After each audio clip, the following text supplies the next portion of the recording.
આપણે September 2013ના question solve કરવાના છે, જેમાં 41મો ક્વેશ્ચન છે અધ્યાપન એટલે વિદ્યાર્થીઓને મદદ કરવી. જવાબ છે કેવી રીતે વિચારવું.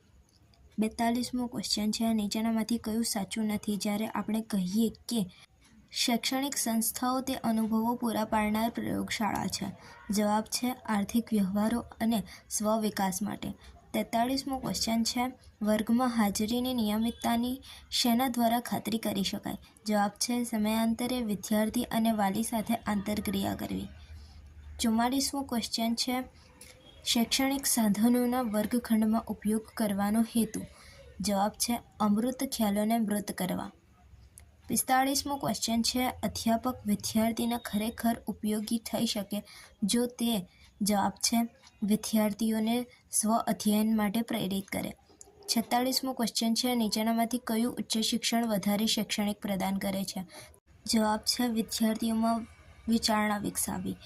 47મો ક્વેશ્ચન છે વર્ગમાં પ્રત્યાયનની ગુણવત્તામાં વધારો કરનાર મહત્વનું પરિબળ કયું છે. જવાબ છે વિદ્યાર્થીઓ સાથે સહાનુભૂતિ સ્થાપિત કરવાની શિક્ષકની ક્ષમતા.